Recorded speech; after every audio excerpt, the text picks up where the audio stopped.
Wow, ako pa mag-a-adjust sa'yo? Hanggat walang pangalan ng post ko, wag angkinin ha.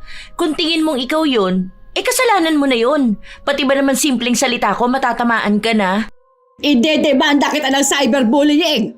Ewan ko kung hindi ka mapahiya. Lalabanan talaga kita, sinasabi ko sa'yo. Ang tapang mo, ha? Porket ba social media lang yon? Ay, akala mo ba tita, ganun lang kadali ang magkaso ng cyberbullying? Hindi mo ako pwedeng indemanda dahil wala ka namang patunay. Nakatag ka ba? Nakamention? Hindi naman, di ba?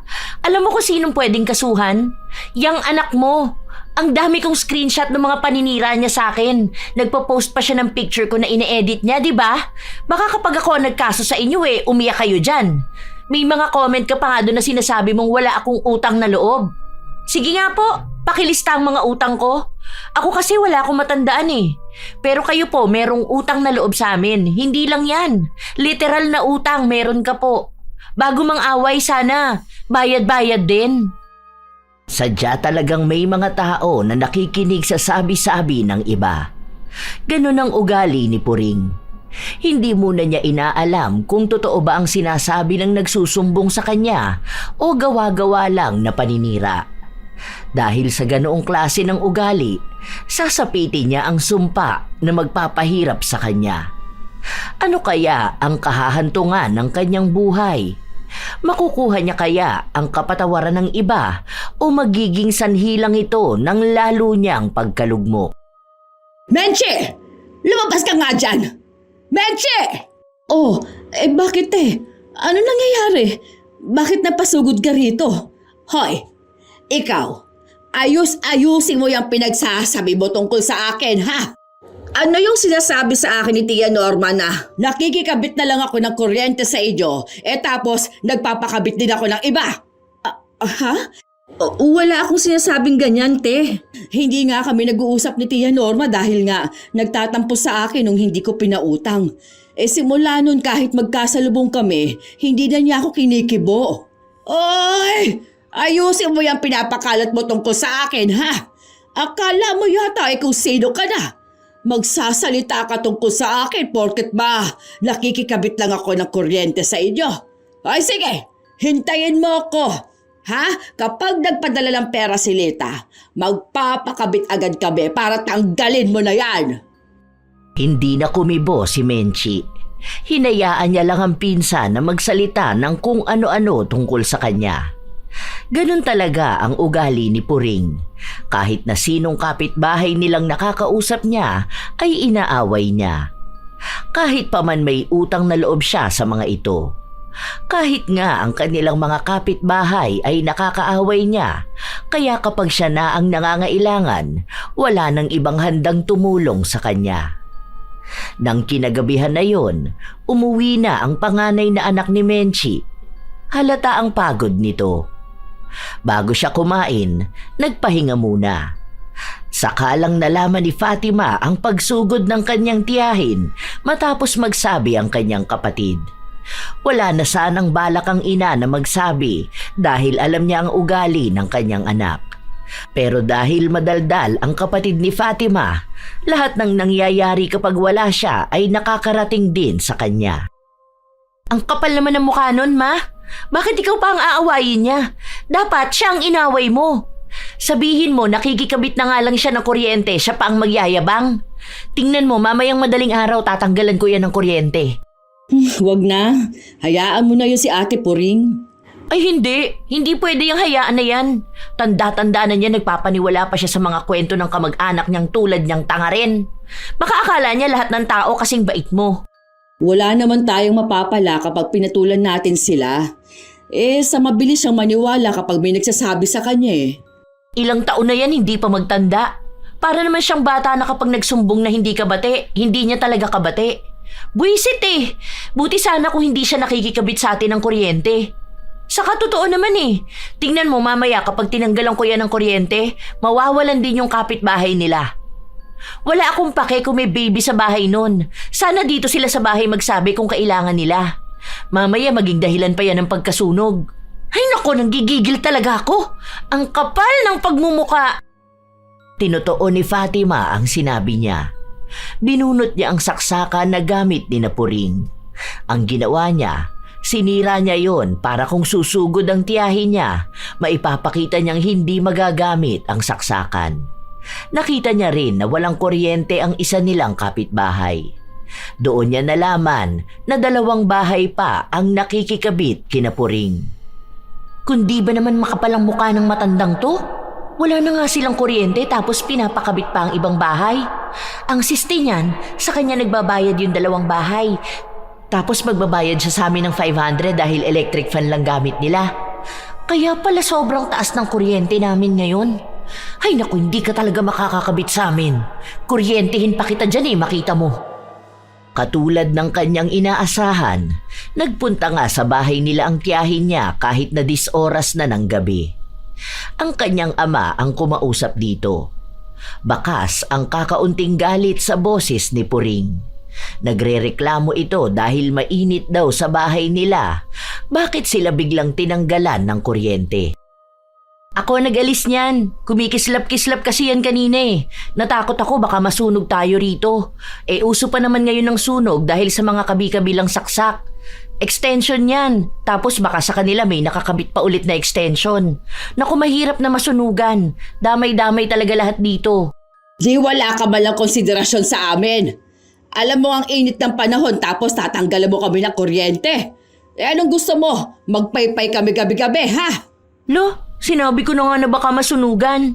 Check nyo pa kasi yan Kita mo, nagkikikislap-kislap. Hindi pwede yung ganyan. Kapag nagkasunog dito tapos ang daming tao na mapipinsala, hindi naman sa inyo magagalit. Baka mamaya malaman pa nilang dahil sa pakabit ng kuryente ang naging dahilan ng sunog. Sa amin pa magagalit ang mga tao. Kung hindi kasi sana kayo nagpapakabit sa iba. Anong pinagsasabi mo na nagpapakabit sa iba? Kita nyo, 2 kapitbahay ang walang kuryente nung nawalan kayo. Sige, kapag bukas na ayos yung extension nyo at nagkaroon ng kuryente yung 2, iisa lang ang ibig sabihin nun. Grabe naman ang coincidence kung nawalan kayo ng kuryente pati rin sila. Hindi naman brown out. Ang sama talaga ng ugali mo, ano? Ay opo, yes po. Yan din sabi sa akin ng mga kakilala ko. Kaya nga wala akong gaanong friends Mga friend ko kasi masasama rin ng ugali. At talagang proud ka pa sa ganyan mong ugali? Opo, bakit naman po hindi? Kung kayo nga po proud kayo na ganyan ang ugali nyo tapos ako hindi pwede. Kung palaaway ka, then palapatol naman ako. Ganun lang yun. Nag-uumpisa na ang init ng kanilang pagtatalo. Inawat na lang si Fatima. Pero kahit na ganon, hindi pa rin naibalik ang kuryente ni Puring. Nung nagkabit ng bagong saksakan, sinira ulit ito ni Fatima. Halos 3 araw na walang kuryente ang 3 kapitbahay nila. Isa yon sa mas lalong kinakagalit ni Puring. Hanggang sa isang araw, muli na naman itong sumugod sa bahay ni Menchi. Ang hinahanap naman na nito ay si Fatima. Wala naman dito si Fatima, te. Nasa trabaho niya, bakit? Ano yung mga parinig sa akin ng walang yamong anak doon sa, ano ba yon? Sa messenger yung note. Hindi ko alam, te. Wala naman akong nakikita. Ang sabi sa akin ni Tia Norma, para daw sa akin yung mga parinig niya na makapalamo ka. Nako, pinangalanan ka ba, te? Wala. Pero alam daw ni Tia Norma na ako yon. Dahil nga nasabi ko sa kanya yung sa naging pagtatalo namin ng anak mo. Dahil sa kuryente na hindi ko alam kung sinasadya niyang tanggalin. Wala naman palang pangalan, te. Baka naman hindi ikaw yun. Marami yung friends sa Facebook.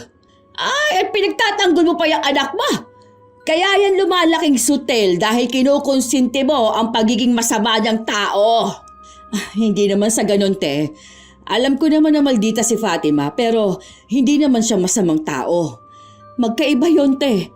At sa pagiging maldita niya, hindi ko yun hawak dahil ugali na yun ang henerasyon nila. Pero hindi ko pinalaking masamang tao ang anak ko. Para namang hindi ko alam kung anong ugali mayroon niyang anak mo. Ang daming sinasabi sa akin ni Tia Norma, ha? Galit na galit daw palagi ang anak mo na yan. Tapos kung ano-ano pang mga chismis na pinapakalat niya tungkol sa akin, hindi ko kayang palampasin to mga ganito. Nung isang araw, Ang sabi sa akin ni Tia Norma, narinig daw niya yung kaibigan ni Fatima na magsabi, bakit pa ako pinapakabit ng kuryente? Dapat daw magdusa akong papakin ng lamok. Hindi naman din sila nag-uusap ni Tia Norma, ate. Isa pa, wala namang sasabihin na gano'n ng anak ko. Kilala mo naman si Tia Norma. Minsan hindi niya alam kung anong sinasabi niya. Tapos kapag kinokompronta naman yun sasabihin niyang hindi niya sinabi. Hindi na lang yun pinapatulan ng anak ko, gawa nga ng matanda na. Hindi nga sila ni Norma. Pero yung anak ni Norma, di ba, friend sila sa Facebook. Paano? Blinak ako ng anak mo. Takot ata na makita ko mga kalokohan niya sa buhay. Mamaya babalikan ko yan at mag-uusap kami. Ayaw ko pa naman sa lahat yung pinaparinggan ako sa social media. Kapag naisipan niyang i-unblock ako, yun ang gagawin niya. Pero kapag magpaparinig sa akin sabay block, kung hindi ba naman siya duwag sa personal, hindi ba? Hindi pa man nakakauwi si Fatima, nakaabot na sa kanya ang balita na yon. Kaya ang ginawa niya, dumiretso siya sa bahay ng kanyang lola Norma para kausapin ito. Siya kasi ang itinuturo ni Puring na nagsasabi sa kanya ng kung ano-anong kinakagalit nito sa kanya. Para matigil na rin ito sa paninira sa kanya. Kaso hindi man sila magkasundo, hindi siya pinapatulan ng dalaga. Hanggang sa dumating na lang ang ganitong sandali na napuno na siya. Na kahit na anong pagtitimpi niya, sasabog pa rin ang kanyang galit. Ayusin niyo naman po ang pagkwento dun sa pamangkin niyo. Para naman po hindi niyo siya kilala. Matanda na rin kayo. Sana huwag kayo pa naiimbento. Ayaw niyong nababastos kayo pero kayo naman ang gumagawa ng paraan para bastusin kayo. Daig niyo pa ang bata kung magsumbong kayo ng walang katuturan Ano, hahaba po ba ang buhay niyo kapag naninira kayo ng tao? Magiging masaya ba kayo sa langit kapag alam niyong may nagagalit na tao? Hindi pa kayo magbago kakaunti na nga lang ang ilalabi niyo sa mundo. Di pa puro kabutihan ang ipairal niyo. Kaya naniniwala ako na hindi lahat ng matatanda dapat nire-respeto Respetuhin kung sinong may respeto rin sa iba. Nagpaawa naman ang matanda. Pakunwari na siya ang aping-api para magmukhang napakasama talaga ni Fatima. May paiyak-iyak pa itong nalalaman.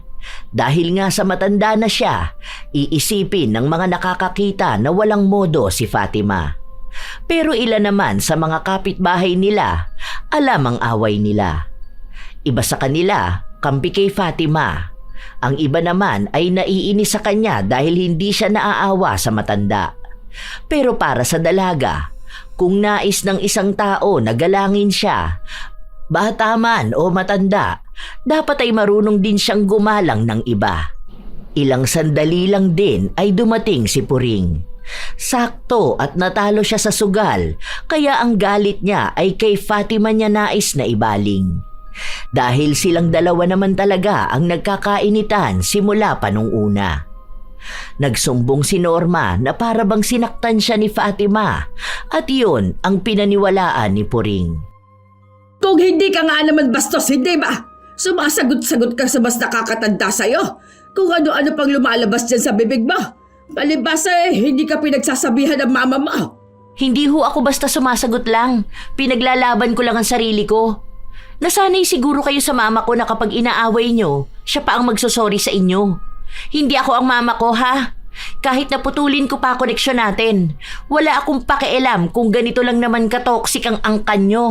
Animal ka talaga! Oh, sige, subukan mo akong saktan. Magkakademandahan talaga tayo. Huwag niyo ako sinusubukan. Marami ritong nakakakita, Lahat yan sila gagawin kong witness. Mga kaaway mo pa naman yan sila. Hindi yan kakampi sa'yo. Sige, ano? Walang hiya ka! Hindi ka talaga asenso sa buhay dahil sa ganyang pag-uugali mo. Ang mga ganyang klase ng tao sa'yo, ha? Yan ang dapat na sinusunog sa impyerno. Opo, kasi yung mga katulad nyo hindi na pwede sa impyerno. Mahihiya si Satanas sa inyo. Matatanda na po kayo, sana naman kahit ngayon lang gamitin nyo naman ang utak nyo. Hindi yung kung ano lang ang sinabi sa'yo ng tiyahin mo Paniniwalaan mo siya kahit na wala naman kayong pruweba. Baka akala nyo tapos na ako sa ginawa nyo noon sa amin. Kung makaapi kayo sa amin dati, parang hindi kayo lalapit sa amin ngayon para lang magpakabit ng kuryente at tubig. Kung magyayabang kayo sa amin, siguraduhin yung hindi nyo kailangan ng tulong namin. Hoy! Para sabihin ko sa'yo, sa nanay mo ako lumalapit at hindi sa'yo. Isa pa, alam mo kung bakit mas pinagpapala ang anak ko na nasa ibang bansa na ngayon?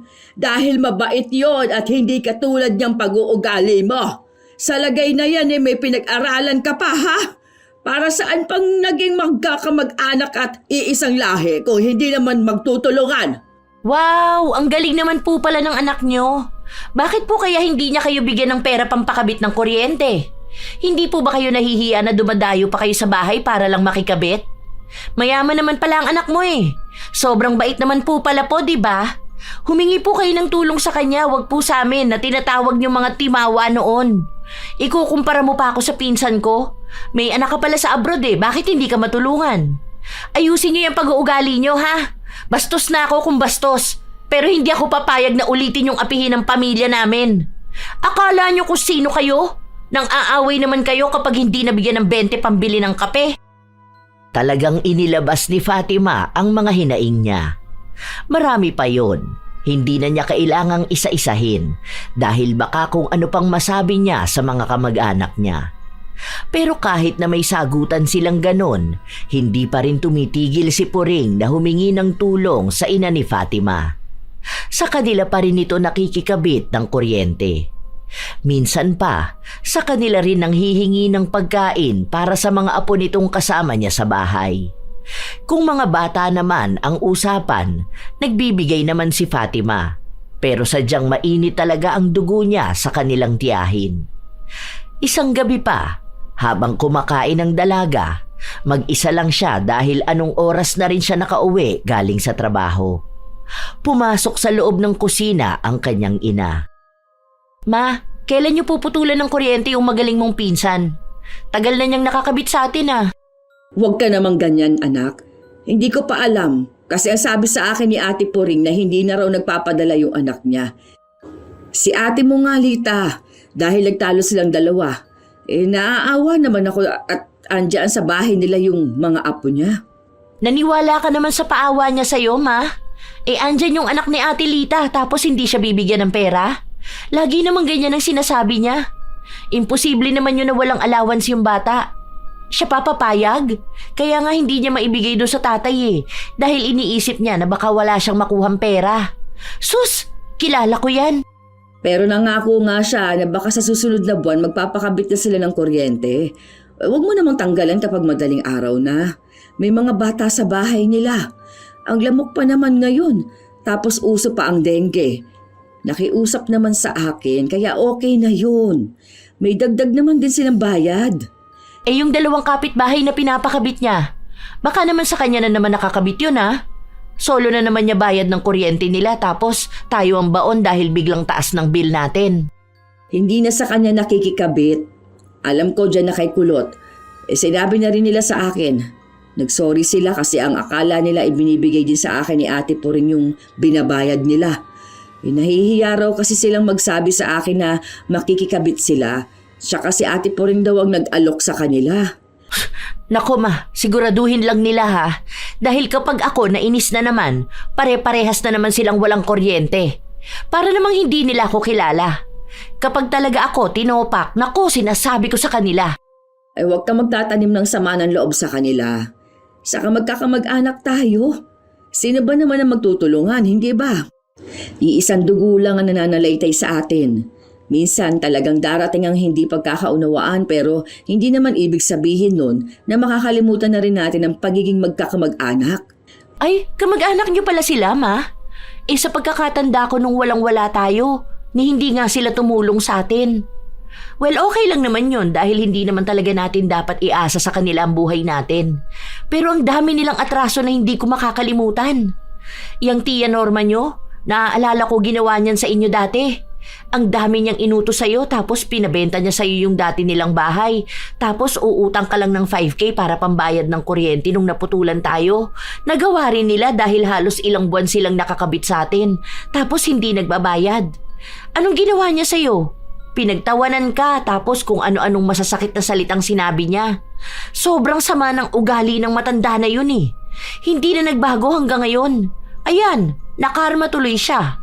Ubus na pera niya, wala pa siyang bahay. Tapos ngayon ang sinisiraan niya yung anak niya. Sinasabi niya na malandi raw dahil nakadalawang asawa na. Tapos puro siya paawa ngayon. Panay hingi ng 20 pambili niya ng kape. Kapag di mo naman binigyan, sisiraan ka sa lahat. Ang lupit pa niya mag-imbento ng kwento. Ito namang pinsan mo, paniwalang paniwala sa kanya. Hay nako, nakaka-stress. Kumalma ka, anak. Mukhang naha-high blood ka na dyan. Huwag mo na kayang kainin yung taba ng baboy. Ay hindi ma, adobo to eh, masarap tong taba. Basta huwag ka na kasi maging sobrang bait sa mga yun. Inaabuso ka nila. Ginagamitan ka ng pagiging magkadugo nyo eh. Noon nga hindi nila tayo matulungan. Anak, noon yun. Kung ano ang nangyari noon, hindi na mangyayari ngayon. Hindi na rin ako papayag ma. Wala naman silang pwedeng isumbat sa atin dahil wala silang naitulong sa atin eh.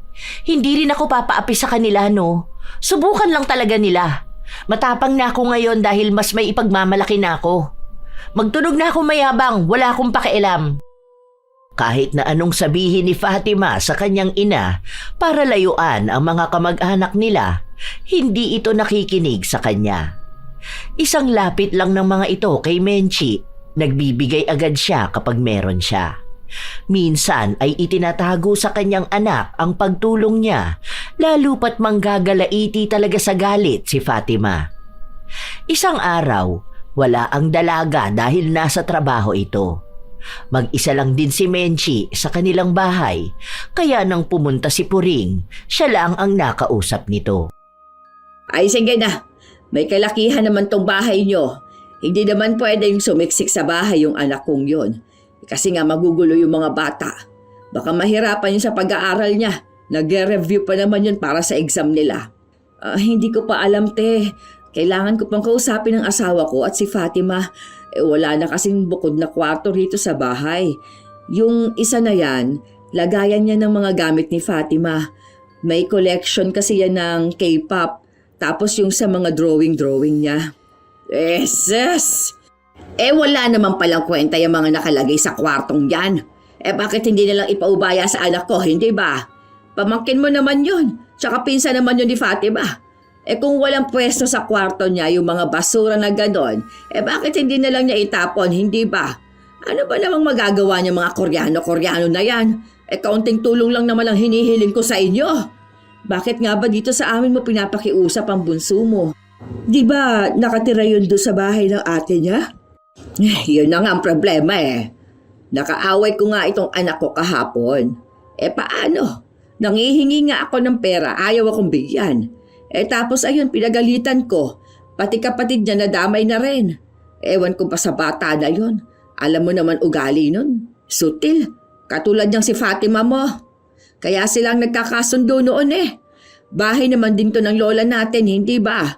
Baka lang naman na may konsiderasyon kayo sa kamag-anak nyo. Hindi ko pa sigurado, te. Mamaya pag uwi nga ng asawa ko at ni Menchi pag-uusapan namin tong ganito ha. Hindi ako pwede magdesisyon basta. Maagang umuwi si Fatima matapos niyang malaman ang gustong gawin ni Puring. Alam niya kasi na kapag ina niya ang nagdesisyon, papayag agad ito. Naaawa naman ako kay Arjeline. Mabait na bata pa naman yun. Hindi naman pwedeng puro na lang awa, ma. Para namang hindi mo kilala yung bata na yun. Nakausap ko nga ate niya eh. Hindi naman totoo na basta lang niya pinalaya si Arjeline. Oo nga raw, nagtalo sila ng nanay niya dahil kabibigay niya lang ng pera nang hihingi na naman. Kaya nga niya pinalayas yung kapatid niya. Umuwi raw siya, naabutan niya sa bahay na may kasamang mga lalaki sa bahay nila. Tapos dun pa raw ata nagbibisyo. Minsan daw late na umuwi yun. Kahit anong pagalit niya, hindi nakikinig sa kanya. Kaya ayun, pinauwi niya sa kanila. Ang sabi kasi ng tita mo, alam mo namang naaawa ako doon sa bata na yun. Paano kung talagang kailangan niya ng tulong, hindi ba? Sayang naman ang pag-aaral niya. Hindi naman ganun lang yun, ma. Walang mangyayari kung panay na lang awa ang nararamdaman mo sa mga kamag-anak mo. At anong sinasabi niya na bahay naman to ng lola nyo? Sa'yo na to nakapangalan. Saka tayo nagbabayad at nagpagawa nito. Aangkin na naman siya kahit na hindi naman kanya. May sarili naman silang bahay, hindi niya patirahin anak niya. Baka kamo gusto niyang tayo lahat gagasto sa anak niya. Ang galing niya naman. Pero kahit na hindi payag ang dalaga na tumira sa kanila ang kanyang pinsan, mas nanaig pa rin talaga ang awa ng kanyang ina. Ibinigay muna ang kwarto ng kapatid niya at magkasama silang matutulog sa iisang kwarto. Inis na inis si Fatima. Hindi dahil kasama niya ang kapatid niya, kundi may ibang taong tutuloy sa bahay nila. Mabuti sana kung maayos na pinsan ito o kaya ay sadyang nangangailangan ng tulong. Pero ang ina nito ay ang kamag-anak na ilang beses na nanghamak ng pamilya nila. Katulad nga ng inaasahan niya, may kakaibang inaasta si Argeline. Hindi pa nila alam kung may ninanakaw ito, pero madalas kasing nakikita nila na kung ano-ano ang ginagawa nito. Hanggang sa dumating na ang araw na nagbibisyo na ito sa loob ng kanilang bahay. Minsan pa, nagdadala ng mga barkada niya. Dahil doon, kinausap ni Fatima ang kanyang ina. Ngayon mo napuntahan yon, ma. Sabihin mo sa kanya na paaalisin mo na rin yung anak niya rito sa bahay. Kagabi anong oras na ako natulog? Puyat ako kakahintay na umalis yung tropa niyang nasa kwarto niya. Tapos nung isang araw naabutan ko yan nagiinuman sila rito. Ang tamad pa niyan. Hindi naman sa ginagawang katulong pero sana naman matuto siyang sinupi ng pinaggamitan niya. Nung nakaraan kumain siya tapos iniwan lang sa lamesa yung pinagkainan niya. Baka akala niya nasa restaurant siya. Nag-chat na ako kay Ate Puring. Ang sabi niya sandali lang daw. Kakausapin niya ang anak niya. Sinabi ko nga na wala pa rito. Hintayin na lang natin baka tinatawagan na niya. Ilang oras lang din ay pumunta sa bahay nila si Puring kasama ang anak niya. Hindi pa nila alam kung anong nangyayari pero galit na galit si Puring. Halos magwala na siya dahil sa pagbukas niya pa lang ng pinto ay padabog na. Nagulat naman ang mga tao sa loob ng bahay dahil sa ginawa niyang yun. Bakit ka naman nagagalit sino pa namang hindi magagalit? Kung matatuhin ninyo ang anak ko ganun-ganun na lang. Ang kakapal ng mga pagbubuka ninyo. Nakisuyo naman ako na maayos sa inyo Pumayag ka naman na kahit hanggang graduation lang ni Argeline siya magstay rito dahil baka magbigay na ng pampagawa si Lita ng bahay namin. Kung umasta kayo sa kanya para bang hindi ninyo siya kamag-anak. Ganyan palang pag-uugali ninyo na hindi pa nga kayo nakaka-asenso pero lumalabas ng mga tunay ninyong kulay. Ano bang ginawa namin dyan sa anak mo? Ni hindi nga namin yan kinakanti rito. Kung ano-ano na namang pinagsusumbong mo dyan sa nanay mo, Argeline. Alam mo naman na pinaniniwalaan yan lahat. Kapag sinabi mo dyan na pinapakain ka namin ng tae, malamang maniniwala yan. Parang hindi ginagamit ang utak. Isa ka pa! Ginagawa mong katulong tong anak ko. Baka akala mo nakakuha ka ng labandera mo. Ang tamad mo. Tapos iaasa mo sa ibang tao mga dapat mong gawin.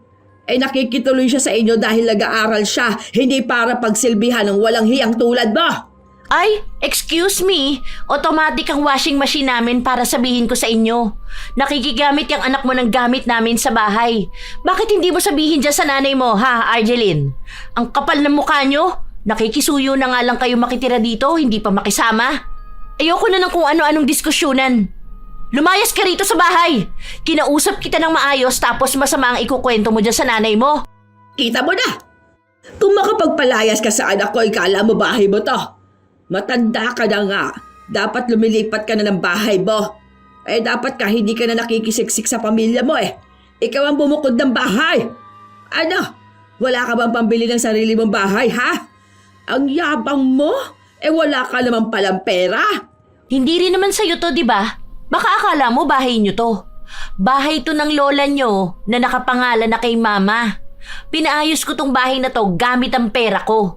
Kaya manahimik ka na.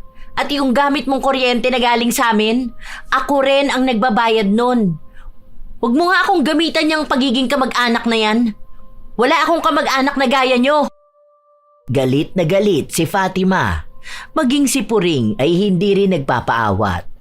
Aabot na sana hanggang sa baranggayan. Mabuti na lang at naawat si Fatima.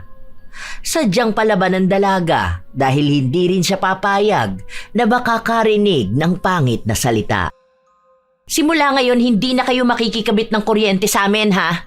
Total, mayabang ka naman. Ipakabit mo yan. Isa pa, bawal yan sa batas. Kahit saan tayo makaabot, hindi mo pwede ipananggan na kaya ka nakikikabit ng kuryente sa amin dahil kamag-anak ka namin. Baka hindi mo alam na may multa yan kapag nahuli. Baka pati kami madamay pa dahil sa'yo. Wala akong pakialam sa'yo! Napakasama na ugali mo! Okay lang. Baka itong kasamaan ng ugali ko ang nakuha ko sa dugo natin. Masama ang ugali mo, masama ang ugali ko. Baka yun ang palatandaan na magkamag-anak tayo. At least alam mong totoo nga na magkadugo tayo kasi nananalitay sa dugo natin ang pagiging masama ang ugali. May mga comment ka pa nga doon na sinasabi mong wala akong utang na loob. Sige nga po, pakilista ang mga utang ko. Ako kasi wala akong matandaan eh. Pero kayo po, merong utang na loob sa amin. Hindi lang yan. Literal na utang, meron ka po. Bago mang away sana, bayad-bayad din. Anak, tama na yan. Huwag mong sagot-sagutin ng tita mo. Tumigil ka na, anak, ha? Yan! Pagsabihan mo yung anak mong bastos, walang moda! Sayang lang ang gastos nung pinag-aaral yan. Tinatawag na edukadang sarili pero ganyan naman ang ugali. Hindi naman ikaw ang nagpaaral sa akin, kaya huwag kang manghinayang. Wala kang gasto sa akin kahit na magkano. Kada salita ni Puring, siya namang sagot ng dalaga. Siya ang nagsasalita para sa kanyang ina. Si Menchi naman ay panay lang ang awat sa kanyang anak. Si Fatima ang pinapatahimik niya, isa rin sa dahilan kaya naiinis ang dalaga. Natigilan na lang sila nung sumali na ang ama ni Fatima. Pinapapasok sa loob ng kanyang kwarto ang dalaga at pinagsabihan si Puring na tumahimik na rin dahil nga nakakahiya sa mga kapitbahay nilang nakakarinig ng pagtatalo nila. Nang gabi rin na yon ay kinuha ni Argeline ang mga gamit niya at naghanap sila ng ibang kamag-anak na pwedeng tuluyan niya. Marami naman silang kamag-anak na nakapalibot sa kanila pero ang iba roon ay nakaaway na ni Puring. Hindi na siya tinutulungan. Sa katunayan ay tanging si Menchi lang ang kamag-anak na kahit awayin niya, nalalapitan niya pa rin. Ilang linggo ang nakalipas, tuluyan nang tinanggalan ng kuryente ni na Menchi si Puring dahil muntika na silang mahuli sa iligal na pagpapakabit ng kuryente. Dahil doon, nagdamdam si Puring. Kahit na buwan na ang nakalipas, hindi pa rin sila nagpapansinan. Hanggang sa nakikisali na rin ang mga anak ni Puring. Kung ano-ano na ang pinagsasasabi sa pamilya ni Fatima. Ang dami sa social media. Minsan ay pinapangalanan sila pero hindi yun pinapansin ng dalaga. Sige, tag niyo pa ako. Mukha naman kayo mga tanga. Ano tong sinasabi niyo na may utang na loob ako ng baby pa ako? Para namang inalagaan niyo ko eh, lola ko nga ang nag-alaga sa akin nun. Saka wag mo sabihin na malandi ako. Eh ikaw nga to naging kabit muna bago pinakasalan ng kano. Hay, ang toxic ng social media ko. Pati tuloy ako nagiging toxic na. Ano ba naman to? Makapag-post nga. May mga tao talaga na hindi nanginginig ang panga. Kahit nasagad na ang kakapalan ng mukha. Konting hiya naman dyan. Tingnan natin kung sinong matatamaan sa post ko na to. Walang pangalan pero sigurado ako na may aangkin ito. Wala na bang pinangalanan ng dalaga pero kinaumagahan ay maagang sumugod si Puring sa kanilang bahay. Galit na naman ito. Hindi pa man alam ni Fatima ang dahilan pero mukhang sa post niya ito. Te, wala naman yatang pangalan mo sa post ng anak ko. Alam mo naman mga kabataan ngayon kung ano-anong pinopost. Sa kasilita nga ang nagtag sa kanya, di ba? Bakit naman yung anak kong inaaway mo? Kung ayaw niyang matag siya ni Lita, bakit hindi niya i-delete ang social media niya, ha? Hindi yung nagpaparinig pa siya sa akin. Huwag mo nga ipagtanggol yung anak mo. Alam naman nating lahat na masama naman talaga ang ugali niyan. Proud na proud pa nga yan, hindi ba? Siyang makapalabuka. Dahil walang pasok sa trabaho ang dalaga, naiinis din siya dahil maaga siyang nagising. Gusto pa sana niyang magpahinga, pero masakit sa tenga ang boses ni Puring. Wala naman siyang balak lumabas pero naiirita siya sa boses ng kanyang tiyahin. Gusto niya itong patahimikin. Oh, andyan na naman pala yung hinayupak na yan. Ano? Masaya ka ba sa pagpaparinig mo sa akin, ha? Sobrang dami bang likes ng post mo? Baka gusto mong sumikat lalo kahit na alam mong may taong naaapektuhan. Sige ka pa ng parinig sa akin. Hindi kita pinaparinggan. Nag-post lang ako. Normal na post lang yun eh. Sa kung natamaan ka, hindi ko nakasalanan yun. Sabi nga nila, bato-bato sa langit, ang tamaan guilty. Ikaw ata ang unang tinamaan kasi akala mo lahat ng sasabihin ko tungkol sa'yo. Baka akala mo tita sa'yo lang umiikot ang buhay ko. May paganyan-ganyan ka pa, ha? Burahin mo yan. Sinasabi ko sa'yo, Fatima, magkakaalaman talaga tayo kapag hindi mo binura ang post mo. Wow, ako pa mag-a-adjust sa'yo? Hanggat walang pangalan ng post ko, wag angkinin ha. Kung tingin mong ikaw yun, kasalanan mo na yun. Pati ba naman simpleng salita ko, matatamaan ka na? Idedemanda kita ng cyberbullying. Ewan ko kung hindi ka mapahiya. Lalabanan talaga kita, sinasabi ko sa'yo. Ang tapang mo, ha? Porket ba't social media lang yon? Ay, akala mo ba tita ganun lang kadali ang magkaso ng cyberbullying? Hindi mo ko pwedeng idemanda dahil wala ka namang patunay. Nakatag ka ba? Nakamention? Hindi naman di ba? Alam mo kung sinong pwedeng kasuhan? Yang anak mo. Ang dami kong screenshot ng mga paninira niya sa akin. Nagpo-post pa siya ng picture ko na inedit niya, di ba? Baka kapag ako ang nagkaso sa inyo umiyak ka dyan. May mga comment ka pa nga doon na sinasabi mo na wala akong utang na loob. Sige nga po, pakilista ang mga utang ko. Ako kasi wala akong matandaan Pero kayo po, merong utang na loob sa amin. Hindi lang yan, literal na utang meron ka po. Bago mang away, sana bayad-bayad din. Ako pa ang pagbabayarin mo. Kulang pa nga yan sa danyo sa nagawa mo sa pagkatao ko. Ang dami mong paninira na sinasabi sa akin. Ay wow, parang ako pa po tita ang nakaagrabyado Hindi ba nang hiram ka sa amin noon ng laptop tapos hindi mo na binalik? Kasi nga sinanla mo dahil walang baon yung mga apo mo? Baka akala mo nakakalimutan ko na yon. Hindi lang yun. Naaalala mo nung ninakawan kami ng tablet? Tapos ang ginawa mo, tinulungan mo yung magnanakaw na ibenta yon. Akala mo hindi namin makikita, no? Ikaw ang tinuro nung nakabili.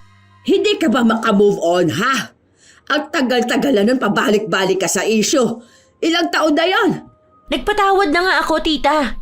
Isa pa, kahit na matagal na yon, kasalanan mo pa rin yon. Ni hindi ka nga humingi ng tawad sa mga ginagawa mo. Buti nga nagpapatawad pa ako. Hindi matatabunan ng ilang taon ng kasalanan mo. Yun ang isa sa problema sa'yo. Akala mo kapag tapos na, okay na. Aba, dapat lang. Sino ka ba para magtanim ng sama ng loob sa akin? Wala kang karapatan dahil mas matanda pa rin ako sa'yo. Pero dati pa naman po yun. Ngayon, mahirap na ako magpatawad. Hindi na nga dapat kita kinakausap Lalo na hindi na rin naman kamag-anak ang tingin ko sa'yo. Siguro masasabi ng iba na mas malagkit pa rin ang dugo, pero sa akin hindi. Kaya kong mag-cut tie sa mga kamag-anak na toxic at pabigat sa buhay ko. Kaya ikaw ang mag-move on. Tinanggalan ka lang ng kuryente, akala mo inapi ka naman. Responsibilidad mo naman magpakabit ng sarili mo dahil kamo may anak kang nasa ibang bansa. Tama na yan.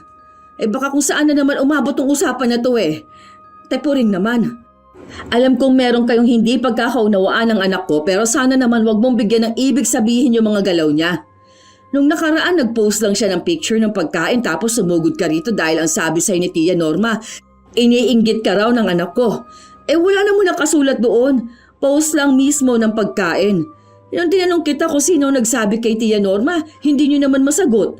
Yun na nga. Kaya nga magbura siya na social media niya. Lahat tanggalin niya. Try mo na lang kayang i-block ang anak ko. Hindi naman pwedeng alisin niya ang social media niya.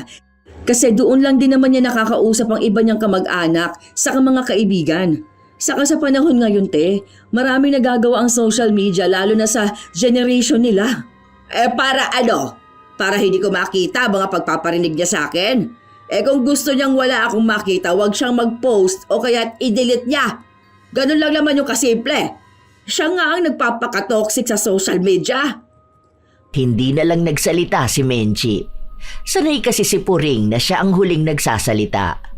Kaya kapag may sumagot pa sa sinasabi niya, babawian niya ito ng isa pang salita hanggang sa hindi sila matatapos kung hindi tatahimik ang isa.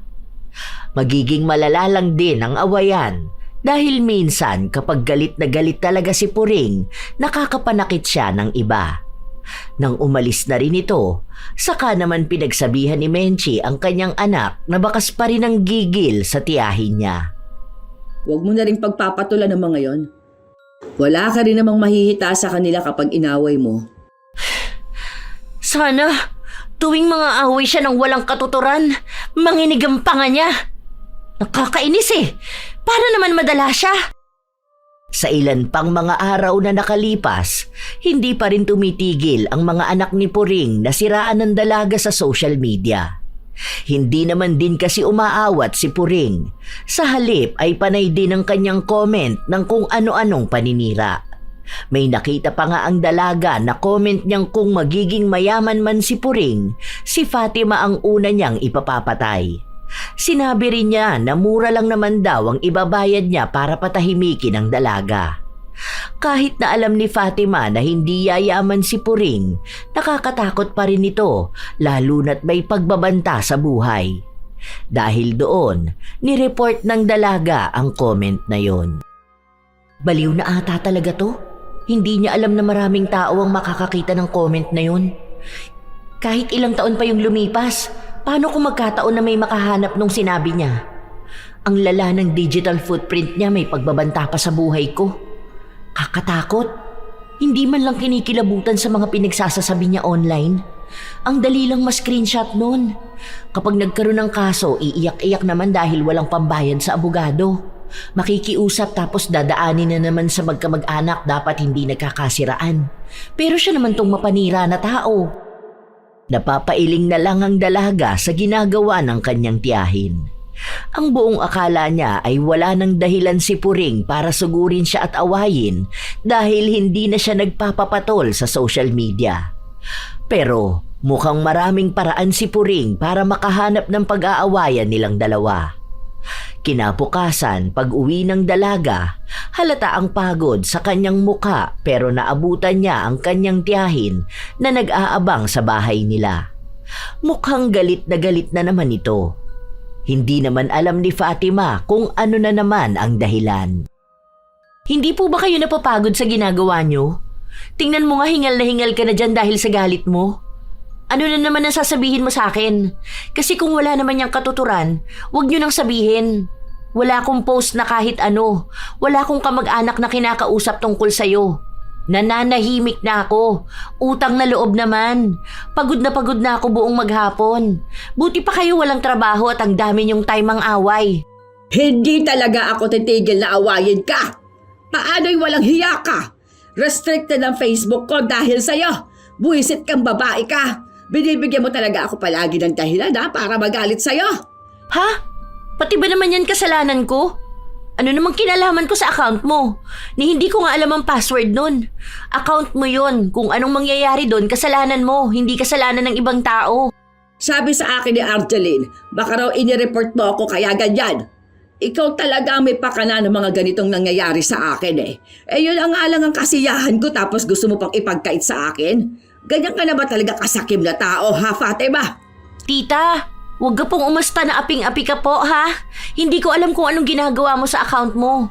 Baka naman may nalabag ka sa guidelines tapos sa akin mo isisisi. Yung mga nangyayari sa inyo, hindi ko po yan kasalanan ha. Huwag kasi puro bashing ang inaatupag sa social media. Kaya dapat hiwalay ang Facebook ng mga toxic na tao eh. Hindi na lang binigyan ng pansin ni Fatima ang pang-aaway sa kanya ng kanyang tiyahin. Kahit naman anong sabihin niya ay hindi rin naman ito titigil sa pagsasalita. Hanggang sa umuwi na lang si Puring. Pero kahit na naglalakad dito pa uwi, dinig pa rin ang pagdaldal nito. Alam ni Fatima na ipinagkakalat na rin ng kanyang tiyahin kung gaano siya kasamang tao. Pero wala na yon para sa dalaga dahil bata pa lang naman siya noon, naririnig na niya yon. Kahit noong nasa elementarya pa siya, pinapatulan na niya si Puring. Pinagkakalat din ang kung ano-anong maling balita tungkol sa kanya at kapag sumagot siya, susugod ito sa kanilang bahay. Hindi ko alam kung nababaliw na yung pinsan mo, ma. Lahat na lang yata isisisi niya sa akin. Baka kapag sininok yun, susugod yun dito para mang-away. Ako na naman sisisihin niya kung bakit siya sinisinok. Ay, nakakasawa yung ganung pag-uugali. Bata pa lang ako noon, ganyan na siya. Hanggang ngayon ba naman? Tingnan mo, magkakakampi sila ng mga kamag-anak niya laban sa akin. Sa susunod niyan, kaaway na naman niya anak niya. Ang gulo ng buhay niya. Hayaan mo na lang. Wala ka din namang mapapala kapag pinatulan mo siya. Ikaw lang ang magbibigay ng stress sa sarili mo. Hindi naman yun basta magbabago eh. Ay, hindi uubra sa akin yung hayaan na lang siya. Kaya yan namimihasa kasi puro hayaan. Tingnan mo yung tiyahin mong si Norma. Kakasabi niyong hayaan na lang siya. Ganun na siya katanda pero hindi nagkaroon ng character development. Hindi na uso yung hayaan. Kapag bastos ang ugali, ibalik sa kanya ang kabastusan. Ang hilig niya magpapaniwala sa sabi-sabi, hindi mag-focus sa buhay niya. Kahit na ilang buwan na ang nakalipas, hindi pa rin sila nagkakaayos. Hanggang sa isang araw, nabalitaan na lang ng dalaga na naospital si Puring. Nanghihingi raw ito ng tulong sa kanila dahil walang pambayad sa pribadong ospital na pinuntahan niya. Hindi raw nagpadala ang anak niyang nasa ibang bansa dahil kaaway daw nun ang isa pa niyang anak na kinakampihan ni Puring. Ngayon, sila-sila ng pamilya ang nagkakagulo. Wala namang ibang malalapitan si Puring kundi ang pinsan niyang si Menchi. Si Menchi naman ay nagpaabot ng tulong, kaya nang malaman nito ni Fatima ay naiinis na naman ang dalaga. Hayaan mo na anak. Wala naman siyang ibang malalapitan. Saka alam mo naman ako, basta't may lalapit sa akin hanggat kaya ko namang makatulong, itutulong ako. Ayan na naman tayo sa hayaan na eh. Tingnan nyo, hindi ako magkakamali na sa susunod na linggo, susugod yan dito sa bahay dahil may narinig na naman siyang chismis na ako raw ang nagsabi. Tingnan natin. Kilala ko na yan. Hindi niya kayang mabuhay nang hindi siya nagagalit. Tama nga si Fatima. Dahil maaga pa lang nasa bahay na nila si Puring. Galit na galit ito at kapansin-pansin na nanginginig ang panga nito kapag nagsasalita. Wala na sanang balak ang dalaga na pansinin ito dahil gusto na niyang ilapat ang likod niya sa higaan para kahit na paano ay makapagpahinga. Pero maraming lakas ang kanyang tiyahin para magsimula ng gulo. Hindi ka na talaga naawa sa akin, ano? Inaano na naman ba kita? Ano yung sinasabi ni Tia Norma na ipinagkakalat mo sa lahat na nakakarma na ako? Sinabi niya yun? Sige, ako ang kakausap sa matanda na yon. Buisit na yan. Lahat na lang ako may kasalanan. Hindi ko na nga kayo pinagkakausap eh. Sa bagay, totoo rin naman siguro. Kaya nanginginig yung panga mo dahil wala kang ibang ginawa kundi ang mang-away. Di ba, ma? Sabi ko sa'yo susugod yan dito sa bahay dahil may nabalitaan na naman yan na hindi totoo. Hindi ka ba nananawa, tita? Na nagagalit ka sa mga kwento lang naman sa'yo? Alangan namang ikaw ang paniwalaan ko, di ba? Tingin mo ba, sasabihin nila yan kung hindi totoo? Ano akala mo sa mga taong nakakausap ko, ha? Malamang. Kaya nga nagsasabi sa'yo yung tiyahin mo dahil kapag may binalita siya sa'yo, bibigyan mo siya ng pangkape. Kawawa nga kayong dalawa sa totoo lang eh. Siya kailangan magsinungaling dahil kahit gano'n na siya katanda, walang nangyari sa buhay niya. Tapos ikaw, nagpapapaniwala sa mga walang katuturan na bagay. Kung aawayin mo lang ako, tama na. Dahil wala ako sa mood ngayon. Masakit ang ulo ko. Habang tumatagal, mas lalong lumalala ang panginginig ng panga ni Puring. Dahil sa nangyayari sa kanya ay bibihira lang siyang makapagsalita. Minsan pa nga na may nakaaway siyang kapitbahay nila dahil lang sa narinig niya ang tungkol sa nakikikabit ng tubig. Dahil sa inis ng kasagutan niya, sinabihan siyang parang adik kung magsalita. Parang may nginunguya kahit na wala naman. Dahil sa pagpapatuloy niyang mang-away ng mga tao, wala na ring nagpakabit sa kanya ng tubig. Wala namang tutulong din sa kanya na mag-igib dahil masyado pang bata ang mga apo na kasama niya. Matanda na rin naman ang asawa niya para magbuhat-buhat. Dahil doon, Iisang tao na naman ang naging takbuhan niya. Sige na. Kahit mga isang buwan lang. Alam mo naman na mahirap ang walang tubig sa bahay, di ba? Hindi ako makakakilos na maayos. Kung mag-iigib naman ako, hindi ka ba naaawat? Matanda na ako. Tapos kung magbabayad naman ako, mahal yon. Tapos baka kung saan lang nila kunin ng tubig. Alam mo naman ng mga kabataan ngayon, mga maluloko. Sige na, para namang hindi kita pinsan. Wala tayong pagdadaanan na hose. Pwede yan yung paikot sa likod ng bahay ni Ate Juvie, oh. Kaso mahabang hose ang kailangan natin kapag ganun. Ang mahal pa naman ng hose ngayon. Pero kung meron ka naman, sige, okay lang. Ako pa bang magpo-provide doon? Hindi ka man lang ba maaawa sa akin?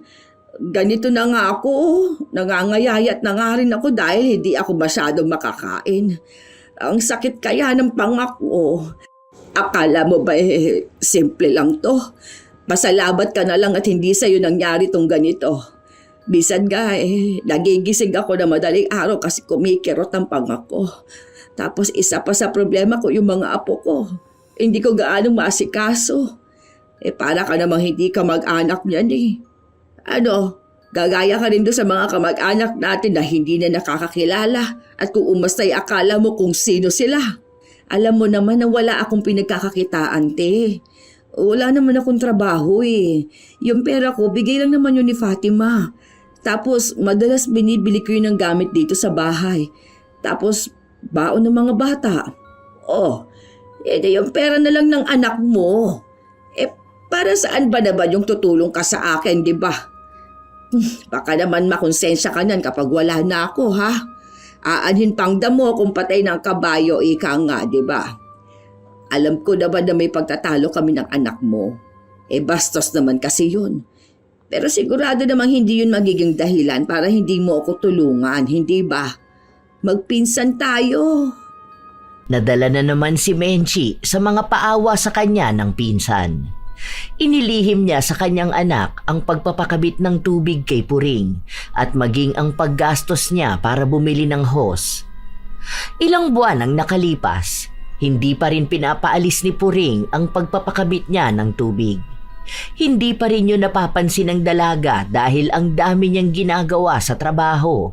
Kaya kapag umuuwi siya ng bahay ay pagod na siya. Ang kanyang ina rin naman ang nagbabayad ng bills. Nag-aabot lang siya ng pera kada sahod. Hanggang sa isang araw. Anong oras ang graduation bukas ni Lian, ma? Basta 12 p.m. daw dapat andoon na. Hindi ko lang alam anong oras ang start. Baka siguro mga 1 or 1:30 ganon. Bakit? Sasama ka ba? Wala ka bang pasok bukas? Hindi ko alam. Baka susunod ako. Maaga na lang ako uuwi. Undertime na lang siguro ako bukas. Graduation din ng apo ni Puring, di ba, ma? Makapuring ka naman dyan. Titang mo yun, hoy. Ano ka ba? Pero oo, bukas nga rin. Ang bilis ng panahon Noong nagpupunta yun dito sa bahay, ang bata pa nun. Magkikita pala kayo doon, Huwag niyong isasama bukas yon kapag kakain tayo sa labas. Yung bata pwede pa pero yung pinsan mo wag. Masisira lang talaga ang araw ko. Ipapabukod ko bill niya.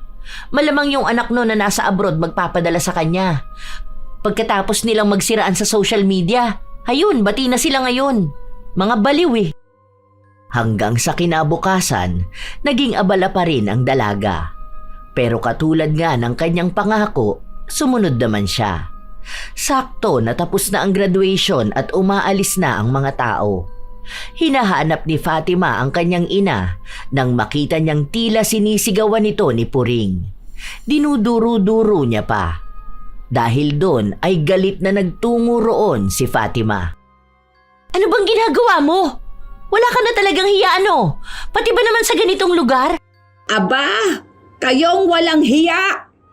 O ayan, dumating ka na para naman maging mas masaya ang pagpapahiya ko sa mga walang kwentang tao. Te, pag-usapan na lang natin to sa ibang lugar. Ang daming nakatingin sa atin, Hindi! Ay masyado kang atribide! Ano na naman ba to, ha? Bakit dito ka ba gumagawa ng iskandalo? Paano yung nanay mo masyadong papansin? Siya ba naman ang umakyat sa apo ko? Moment ko na to, mga agaw ka pa! Hindi ko naman sinasadya, te. Umiiyak na yung bata kasi nga siya na yung susunod tapos wala ka pa. Nung tinawag siya, pumunta na ako kasi nakakaawa naman. Aakyat sa stage, mag-isa lang siya. 5 bata na ang natawag pagkatapos niya saka ka lang dumating.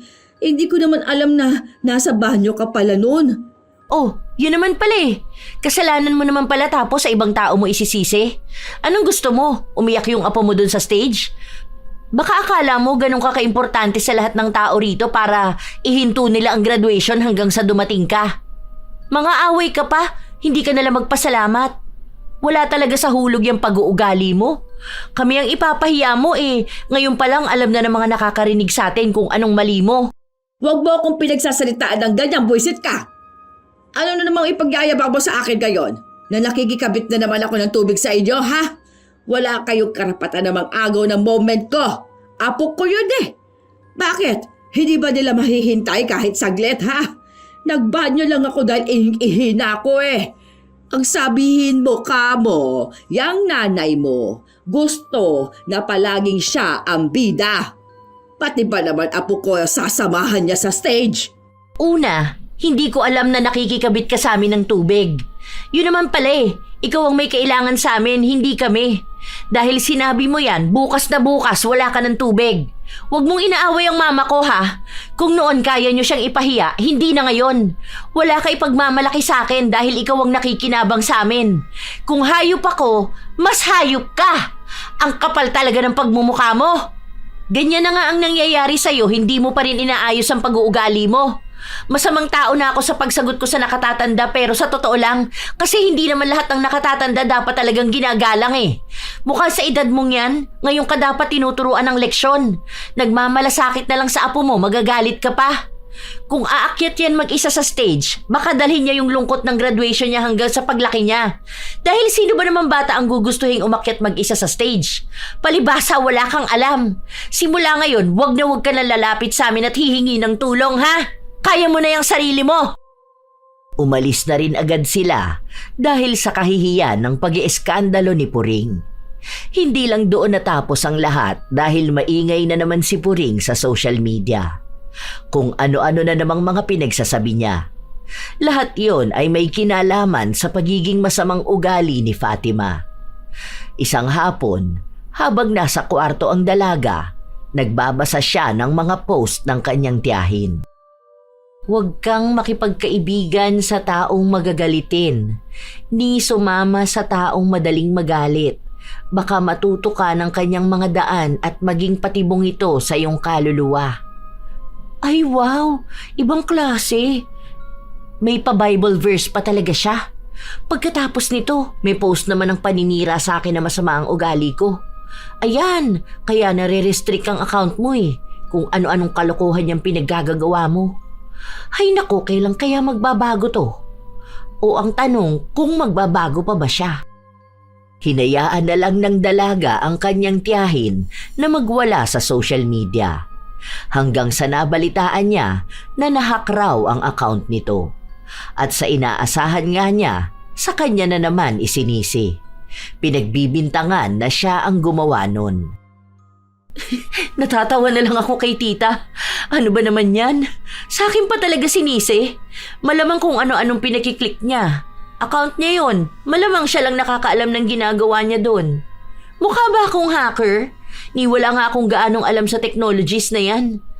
Sarili ko ngang account minsan hirap pa akong i-access. Tapos bubuksan ko pa account niya.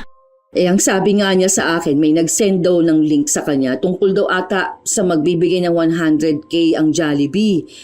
Kapag click niya, ayun daw, parang nagloko yung Facebook niya tapos bigla na lang niyang hindi mabuksan.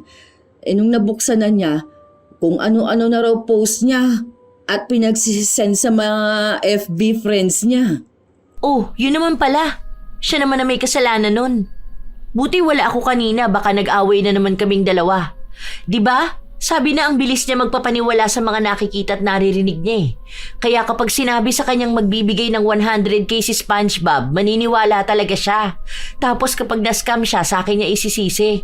Para namang kasalanan ko ang katangahan niya. Ano na pala nangyari dun sa panga niya, ma? Nakatabingi na nga pero nanginginig pa rin. Para siyang kumakain ng bubble gum. Ang sabi pa nga niya sa akin, madalas daw mangalay ang panga niya. Ang laki nga ng ipinayat niya ngayon. Ang tanda ko nga, sabi niya 47 na lang daw ang timbang niya. Dagdag pa na stress siya sa lahat ng bagay. Paano naman kasing hindi siya masistress kung lahat na lang papansinin niya? Nagpaka-toxic na tao kasi siya eh. Ngayon ramdam na niya yung sarili niyang lason. Maaawa na sana ako sa kanya kaso hindi naman nagbabago ang ugali niya. May nangyayari na nga sa kanya pero hindi niya pa rin inaayos ang pakikitungo sa ibang tao. Inaaway niya pa rin yung mga tao na hindi dapat inaaway. Hay nako, paano siya tutulungan ng iba kung ganyan siya? Sa mga sumunod pang araw, kung ano-ano na lang ang nababalitaan ng dalaga tungkol sa kanyang tiyahin. Minsan pa nga itong naipatawag sa barangay dahil may sinaktan itong dalagita dahil lang sa narinig niyang kwento kung kani-kanino. Mas lalong dumami ang naging kaaway ni Puring. Pati pamilya niya ay nagkagulo-gulo na rin dahil kahit mga anak niya ay inaaway niya. Hanggang sa lumala na rin ang nangyayari sa kanyang panga. Bibihira na lang siyang magsalita dahil kumikirot ito palagi.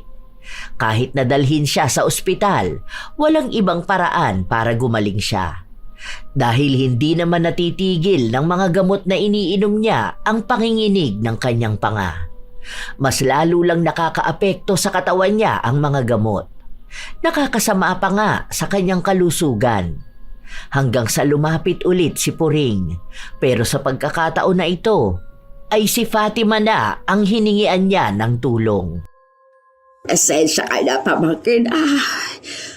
Patawarin mo sana ako sa mga nagawa ko. Sana tulungan mo naman ako. Yung pinsan mo kasi, blinak ako sa Facebook. Yung iba mo namang pinsan, wala namang maitulong sa akin. Pasensya ka na rin, tita. Hindi ko pa alam kung kailan kita mapapatawad. Kailangan ko ng panahon. Kaya pasensya na kung wala ako maitutulong sa'yo ngayon. Sige na, pamangkin. Para saan pa na magkadugo tayo kung hindi naman tayo magtutulungan, di ba? Hindi naman siguro ganyan ang turo sa'yo ng mama mo. Siguro kung mapapatawad kita, mahaba-habang panahon pa. Hindi naman ganun kadali magpatawad kahit pasabihin nating magkadugo tayo. Ang dami niyong ginawa sa akin, pati sa pamilya ko. Yung mga pamamahiya mo sa akin sa social media, yung mga paninira mo sa akin sa ibang tao, hindi yun madaling kalimutan. Hindi ko rin sigurado kung totoo nga yung paghingi nyo ng tawad o ginagawa nyo lang yan dahil wala na kayong malalapitan kundi ako. Iba po ang ugali ko. Alam niyo yan. Sisihin nyo na ako kung ganito ako pero mukhang hindi naman kayo nagsisisi sa mga ginawa nyo noon. Hanggang ngayon ginagamit nyo pa rin ang pagiging magkadugo natin. Naging matigas si Fatima. Ang daming samaan ng loob ang kinikimkim niya ng mahabang panahon. Alam niyang makakapagpatawad naman siya pero hindi sa ganoong biglaan. Lalo na at alam niyang humihingi lamang naman ng tawad si Puring dahil sa kanya lang ito may makukuha. Dahil kung tunay ang paghingi niya ng tawad, dapat alam din ni Puring kung ano ang pagkakamali niyang ginawa.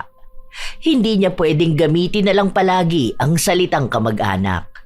Dahil ang mga nagawa niyang mali noon kay Fatima, nag-iwan ng malalim na sugat at ang iba roon ay hindi pa rin naghihilom.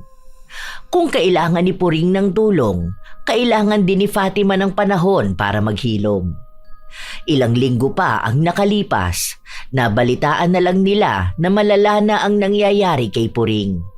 Nangangayayat na raw ito ng sobra, maging ang asawa nitong matanda na ay nagkakasakit na rin. Sunod-sunod na problema ang lumapit sa kanya. Wala rin ni isa sa mga kamag-anak nila ang tumulong. Dahil may isa raw pinsan si Fatima na tumulong dito para magbigay ng pambili ng gamot. Pero noong sandaling huminto dahil may naging problema, kung ano-ano raw masasakit na salita ang sinabi ni Puring na para bang obligasyon siya ng mga kamag-anak niya. Si Mayan pala yung tinutukoy doon sa mga post ni Tita Puring. Yung masama ang ugali dahil lang sa nakapag-asawa ng afam. Ano naman, buti nga tinulungan pa siya. Yung anak nga niya may asawang kano at nasa ibang bansa, hindi nga siya tinutulungan eh. Alam mo, naaawa ako dun sa tita mo. Paano? Yung anak niyang si Lita, ang sabi ba naman sa kanya kahit daw mamatay siya, hindi uuwi para sa kanya. Grabe yung away nilang dalawa. Nakakatakot yung mga sinasabi ng anak niya sa kanya. Ma, kaya ganun yung mga anak niya sa kanya dahil ganun niya pinalaki. Sila ba naman makita yung nanay nilang palaaway tapos nung mga nagsipaglaki na sila kung ano-ano na rin ang sinasabi ni Tita Puring sa mga anak niya? Nung nakaraan, yung isang anak niya kaaway niya. Nung may nahihita siya, bumait siya doon. Tapos ngayon, ito namang isa. Kung yung mga anak niya nga ganun na siya, paano pa sa ibang tao? Kaya nung humihingi yan ng tawad sa akin at nanghihingi ng tulong, naku, pinabayaan ko na lang muna. Alam ko kasi na hindi naman siya totoong nagsisisi. Kung makikita ko talaga na totoo na siya sa sarili niya, baka doon pa ako maawa. Baka kapag tinulungan ko siya, maging obligasyon ko pa siya. Sasabihin niya na naman na magkakadugo naman dapat nagtutulungan. Matuto siyang makita ang mali niya at magpasalamat kung may tao man natutulong sa kanya. Sana nga matuto na siya sa mga nangyayari sa kanya at magbago na siya. Halos ilang buwan na rin ang nakakaraan. Walang gaanong balita si Fatima sa kanyang tiyahin kahit na malapit lang naman ang bahay nito sa kanila. Hanggang sa isang araw, naabutan niya itong nasa bahay nila. Ang akala niya, hihingi na naman ito ng tulong. Ang naaalala niya noon, kapag nasa bahay nila si Puring, kung hindi ito mang-aaway, ay manghihingi ng tulong sa kanyang ina. Pamangkin, pwede ba kita makausap ngayon? Tungkol saan? Huwag ka mag-alala. Hindi naman ako hihingi ng tulong sa'yo. Hindi naman ako mamimilit. Gusto ko lang humingi ng tawad sa'yo. Oo, totoo na to. Hindi ko kasi alam kung hanggang kailan na lang ang buhay ko. Gusto ko na bago man lang ako mawala nakahingi ako ng tawad sa mga taong nakaaway ko. Hindi ko man maisa-isa lahat. Alam ko na kung ano yung tinutukoy mo noon. Alam ko na kung ano ang mali ko. Hindi ko naman hihilingin ngayon na mapatawad mo ako. Lalo na kung hindi mo pa naman kaya. Pero sana ay dumating ang araw na mapatawad mo rin ako sa mga nagawa ko sa iyo at sa pamilya mo. Salamat din dun sa mga naitulong mo sa akin noon. Tama ka na hindi lahat ng bagay ay madadaan ko sa pakikipag-away. Dahil sa ginagawa ko, nawalan ako ng taong handang tumulong kapag kailangan ko na. At hindi ko habang buhay na magagamit ang salitang magkadugo kung hindi rin naman ako naging mabuting kamag-anak noon. Hindi nagbigay ng tugon si Fatima dahil hindi niya alam kung anong sasabihin niya. Hanggang sa paglipas pa ng ilang mga araw, nalaman ng dalaga na inisa-isa ni Puring na hingan ng tawad ang mga taong nagawa niya ng mali. Bukal na sa kanyang kalooban ng paghingi niya ng tawad. Walang pangungonsensya. Hindi rin siya namimilit na tulungan siya. May iba na nagpatawad sa kanya, meron namang mga taong hindi pa handa. Naging malaki rin ang pagbabago ng ugali ni Puring. Minsan kasi may mga tao pa ring nagbabalita sa kanya ng kung ano-ano katulad na lang ni Norma. Tila ba sinusubok ang kanyang pagbabago, pero mas lalo niyang pinatunayan na hindi na siya babalik sa dati niyang pag-uugali. Dahil doon, tumulong na rin sa kanya si Fatima. Sa paglipas ng mga buwan ng pagbabago ni Puring, tila ba may nagbabago na rin sa kanyang kalagayan.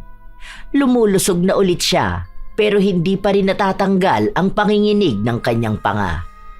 Mahina lang naman ito kumpara noon na sumasakit at nangangalay. Tila ba nasanay na rin siya. Sa mga sumunod pang buwan, nagkaroon ng pagkakakitaan si Puring dahil na rin sa tulong ng kanyang mga anak. Nakasundo na niya ang mga ito at hindi na siya tulad noon na pinag-aaway ang mga ito para lang magkaroon siya ng pera.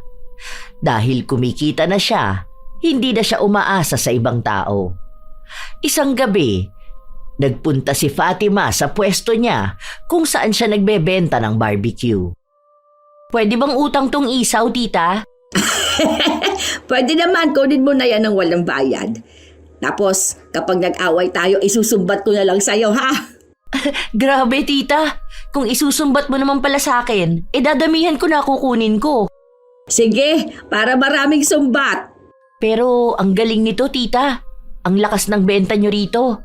Mukhang patok sa mga tao, ah. Yung mga kaaway mo nun, suki mo na ngayon. Ay, oo nga. Lahat yan nag-aabang. Kahapon ngay wala akong tinda, ang daming nagtatanong. Tapos nagsasabing maghihintay sila bukas kapag meron na ulit. Pero 'di ba? At least may mga kaibigan ka na rin. Hindi ka na nangaaway. Nag-iihaw ka na lang. Naging maayos ang samahan ng magtiyahin. Hindi lang naman si Puring ang humingi ng tawad dahil maging si Fatima ay humingi ng tawad sa inasta niya noon. Lalo na nung mga panahon na nag-aaway sila. Alam kasi ng dalaga na may mga nakakasakit din siyang salita dahil mas pinangunahan siya ng kanyang galit. Dahil doon, naging maayos din ang lahat sa kanila. Kapag may kailangan ng tulong, may nagbibigay ng tulong. Walang galit, walang panunumbat, walang awayan. Habang si Puring ay nagbago, si Norma naman ay ganun pa rin. Kahit na tumanda na siya, kung ano-anong maling balita pa rin ang kanyang sinasabi. Mabuti na lang at hindi na nagpapapaniwala si Puring. Hindi naman alam ni Fatima kung magbabago pa ang kanilang lola. Pero alam niyang baka dumating na rin ang leksyon nito na magiging dahilan para mapagtanto niyang mali ang manira ng ibang tao. Sadya talagang may mga taong madaling maniwala sa sabi-sabi ng iba.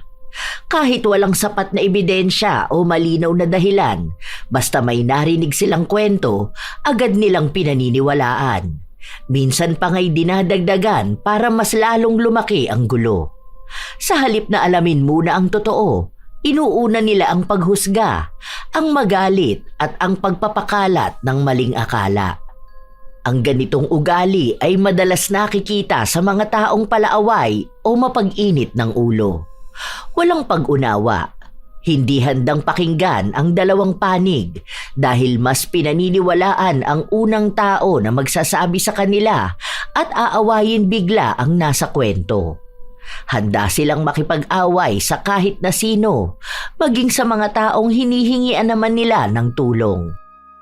Tandaan na ang pagiging palaaway ay hindi senyales ng pagiging malakas. Ito ay senyales ng kakulangan ng karunungan at tiwala sa sarili at sa ibang tao. Kung ganitong ugali ang nananaig sa isang tao, darating ang panahon na mapapagod din siya. Mapapagod siyang laging may kagalit. Mapapagod siyang palaging nasa gitna ng gulo. Mapapagod siyang palaging nagdududa sa lahat. Dahil sa bawat galit na pinairal, may kapayapaang nawawala. Sa bawat sabi-sabing pinaniniwalaan, may relasyong nasisira. Kaya kung isa ka ring tao na ganito ang ugali, mas mainam na piliin mong maging mapanuri kaysa maging palaaway. Piliin mong manahimik kaysa makipagtalo sa hindi pa malinaw. Piliin mong magtanong kaysa manghusga. Dahil sa dulo, ang taong marunong umintindi ay mas panatag kaysa sa taong laging naniniwala sa sabi-sabi. Kaya mga apo, huwag niyo hahayaan na masira ang relasyon niyo sa isang tao dahil lang sa mga naririnig niyong sabi-sabi. Hindi lahat ng katotohanan ay nakukuha lang sa chismis at kapag naman nangailangan ng tulong sa kanila rin lalapit. Kayo ba mga apo? May nakilalang taong katulad ni Puring, palaaway at mabilis maniwala sa kwento at paninira ng iba? Kung gayon, ibahagi nyo naman ang inyong sariling karanasan at nais ko itong mabasa. Naway may natutunan kayo sa ating bagong kwento.